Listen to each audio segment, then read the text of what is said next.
Supreme court ने आदेशों में उन्हें नहीं दिया है। देखिए, हम लोगों का ये कहना था कि ये ईवीएम जो हैं इनमें एक प्रोग्रामेबल मेमोरी होती है, क्योंकि सिंबल लोडिंग करी जाती है और इसलिए इनको मैनिपुलेट किया जा सकता है अगर आप कोई उसमें मैलिशियस प्रोग्राम डाल दें। और इस वजह से ये ज़रूरी है कि जो वीवीपैट है उसका पूरा पेपर ट्रेल का ऑडिट होना चाहिए, सारे वीवीपैट स्लिप्स को काउंट करना चाहिए। और क्योंकि वीवीपैट में भी काला शीशा लगा दिया गया था, तो इस वजह से हम लोग ये कह रहे थे कि या तो उसका ट्रांसपेरेंट शीशा करिए और या नहीं तो उसको जो स्लिप जो प्रिंट होती है वोटर के हाथ में देकर और उसको उसमें बैलेट बॉक्स में डालकर और उसकी काउंटिंग कर लीजिए। सुप्रीम कोर्ट ने ये सारी हमारी मांगें को ठुकरा दिया है और ये बोला है कि अच्छा, इलेक्शन कमीशन इसको एग्जामिन करे कि सारे बैलेट पेपर्स पर अगर हम वो डाल दें मार्क, उस पर मार्क डाल दें, जिसको बार कोड जिसको कहते हैं, बार कोड डाल दें, तो उसकी फिर मैकेनिकली मशीन से काउंटिंग हो सकती है कि नहीं, इसको एग्जामिन करें।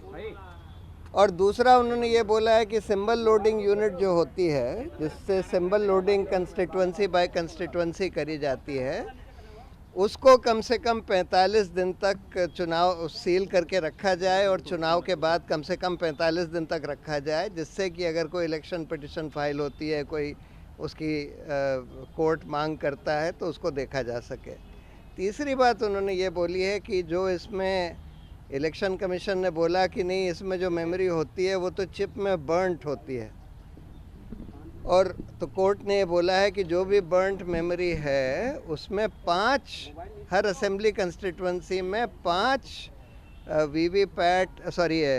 ईवीएम यूनिट्स की बर्नट मेमोरी को एग्जामिन करने का नंबर 2 या नंबर 3 कैंडिडेट दरख्वास्त दे सकता है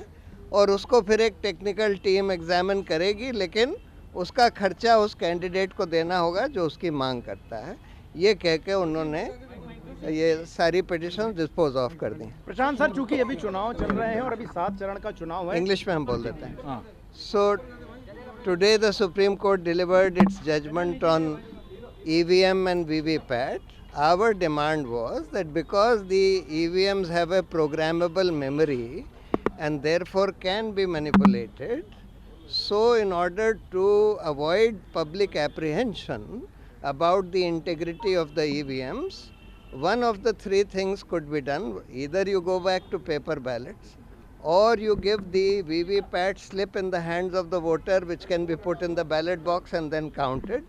or in the alternative, the black glass of the VVPAT machine should be made transparent, or at least the light should remain on for all the time, so that people can see what is happening inside the VVPAT, and also 100% counting of the VVPAT slips. The court has not accepted our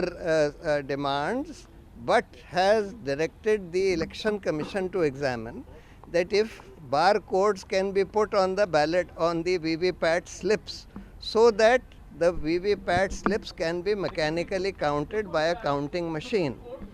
Also, secondly, they have said that the symbol loading unit, which loads the symbol constituency by constituency, should be sealed and kept available for at least 45 days after the election. Thirdly, they have said that every candidate who comes second or third can make a demand for examining the burnt memory of the EVM, and a technical expert team of the Election Commission will have to examine that, but the cost of that will have to be paid by the candidate. With these directions, the court has disposed of these petitions.